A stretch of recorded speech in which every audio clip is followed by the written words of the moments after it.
Passé où? Ça fait des heures qu'il devrait être arrivé.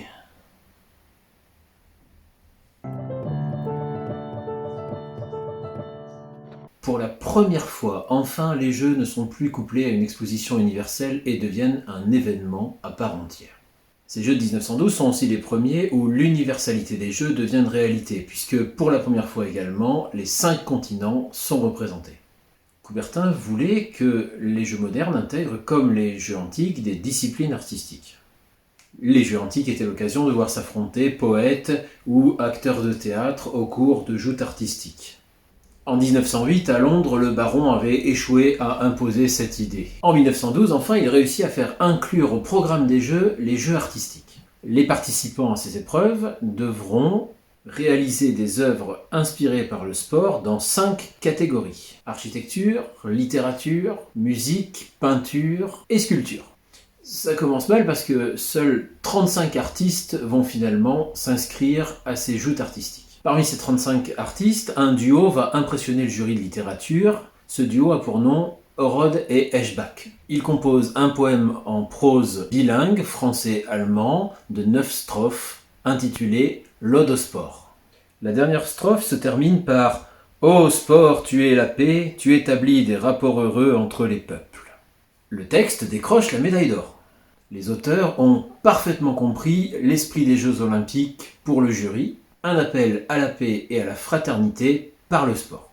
Mais qui sont exactement les membres de ce duo Orod et Eschbach ? La vérité va être vite révélée. Ce duo s'avère en fait être le baron Pierre de Coubertin lui-même. Le baron s'est inscrit sous un pseudonyme pour être jugé de manière équitable avec ses concurrents. Au cours de sa 14e session à Budapest en 1911, le CIO a officiellement intégré le pentathlon comme épreuve olympique. Coubertin a proposé à ce moment-là des disciplines assez improbables. Le baron propose en effet que le pentathlon soit composé de 5 épreuves, pistolet, escrime, équitation, natation et course. Ce sont finalement le saut en longueur, le lancer de javelot, le lancer du disque, le 200 mètres et le 1500 mètres qui seront retenus. Jim Thorpe, athlète d'origine amérindienne, remporte en 1912 2 médailles d'or en pentathlon et en décathlon. Ces extraordinaires performances sont même saluées par le roi de Suède Gustaf V qui, en lui remettant la médaille, va lui dire « Vous êtes, monsieur, le meilleur athlète du monde ». Il est acclamé à son retour aux États-Unis, aura droit à une parade à New York et sera même invité à un banquet d'honneur à Philadelphie. Le plus surprenant, c'est que Jim Thorpe a tout appris quelques mois avant les Jeux. Les épreuves de saut à la perche, de lancer du javelot, du marteau et du disque lui étaient totalement inconnues avant son inscription. Ce sacre d'un athlète amérindien intervient une quinzaine d'années à peine après la dernière des guerres indiennes, en 1898, à Sugar Point. Ces médailles d'or de Jim Thorpe arrivent 12 ans avant que la nationalité ne soit officiellement attribuée aux Amérindiens aux États-Unis. Tout un symbole. Jim Thorpe sera aussi le premier disqualifié de l'histoire pour professionnalisme dans une affaire où le racisme est explicitement l'une des motivations des officiels qui lui retireront ses titres. En effet, 6 mois après sa performance olympique triomphale, il devient le sujet d'une controverse sur la nature de l'amateurisme en sport qui durera 70 ans. Sa participation pour $60 à des matchs de baseball en 1909-1910 est révélée, ce qui enfreint la loi 26 du CIO qui interdit à toute personne ayant reçu de l'argent pour pratiquer une activité sportive de concourir aux Jeux Olympiques. Bien qu'il soit courant de voir d'autres athlètes olympiques être rémunérés dans des équipes de ligues mineures avec des noms d'emprunt et avec l'accord de leur entraîneur, Jim Thorpe est disqualifié le 27 janvier 1913 et ses médailles lui seront retirées. Jim Thorpe mènera par la suite une brillante carrière dans le football et le baseball jusqu'en 1922. Il poursuivra avec une carrière au cinéma, où il apparaîtra comme second rôle et figurant dans plus de 60 films hollywoodiens, jusqu'à sa mort en 1953. Le CIO a fini par lui restituer ses titres olympiques 29 ans après sa mort en 1982. Sa fille a même fait le voyage et récupéré en personne les 2 médailles de son père décédé.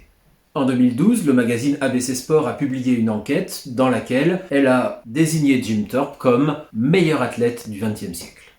Et il est temps d'aborder un nouveau marathon tout aussi catastrophique que les précédents. Vous vous rappelez peut-être en 1908, l'arrivée catastrophique de l'Italien Pietri, elle est encore dans toutes les mémoires en 1912.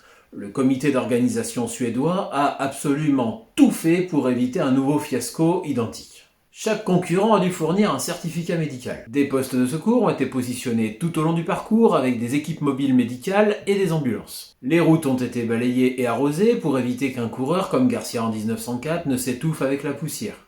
Les véhicules suiveurs ont été interdits et la circulation, cette fois-ci, a été coupée 1 heure avant le début et 1 heure après la fin de course. Et pourtant, voilà, quand ça veut pas, ça veut pas. Il fait une chaleur écrasante le 14 juillet 1912 pour le départ du marathon en Suède. Le départ de la course est donné à 13h48 et pourtant, sur les 64 coureurs partants, la moitié sont contraints à l'abandon à cause des conditions météo. Au 30e kilomètre, Francisco Lazaro, un jeune coureur portugais de 21 ans, s'effondre alors qu'il n'avait donné aucun signe de faiblesse. Il est rapidement transporté à l'hôpital où il décède malheureusement quelques heures plus tard. La graisse qu'il s'était passée sur le corps pour se protéger des rayons du soleil a entraîné en fait une asphyxie mortelle. 3 coureurs japonais sont aussi de la course. Rien que le voyage de 18 jours pour rejoindre la Suède depuis le Japon a déjà été pour eux une épreuve.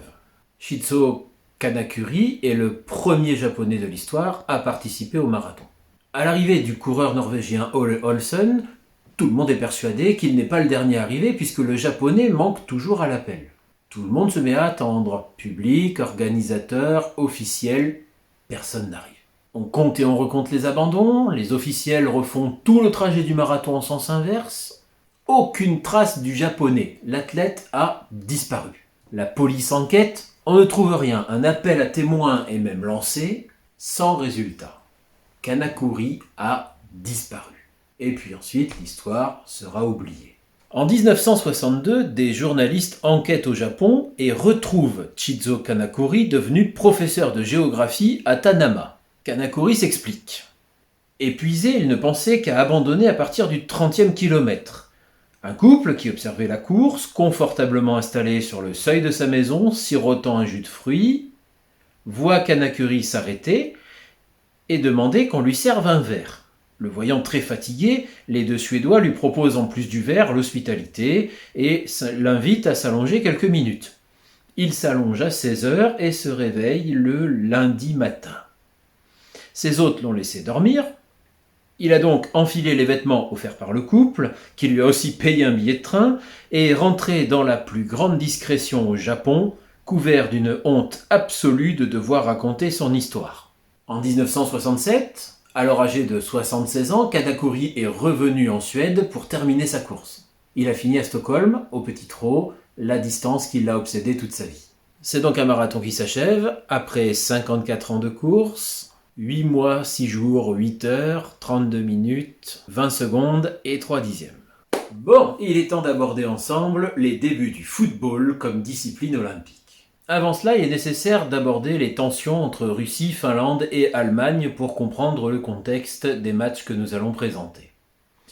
La Finlande est devenue un territoire russe en 1809. Elle a toutefois une relative autonomie dans l'Empire russe au XIXe siècle.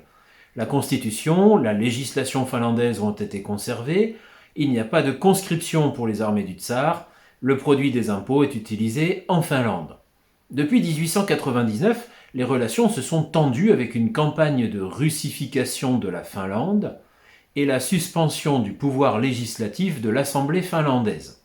Le gouverneur général russe Bobrikov a même été assassiné en Finlande en 1904. Le pays accueille d'ailleurs de nombreux agitateurs politiques russes, dont Lénine et Staline, qui s'y sont rencontrés. Depuis 1892, la Russie est l'allié de la France, qui lui fournit l'argent pour les fameux emprunts d'État, les emprunts russes. La triple entente ne sera effective qu'en 1907. Nous allons surtout parler ici de l'histoire de l'équipe de football de la Russie aux Jeux Olympiques de 1912. En 1911, l'équipe de Russie avait affronté à Saint-Pétersbourg une équipe d'amateurs britanniques et avait été battue à plate couture 11 buts à 0. Lors du premier tour de qualification pour les Jeux Olympiques, la Russie est battue par la Finlande. Et il est prévu qu'elle affronte l'Allemagne pour son deuxième match, le match de consolation. Le 1er juillet 1912, sous les yeux du tsar Nicolas II, venu en personne assister au match, l'équipe de Russie se fait massacrer par l'équipe d'Allemagne, qui remporte le match 16-0, parmi lesquels 10 buts marqués par le joueur allemand Gottfried Fuchs.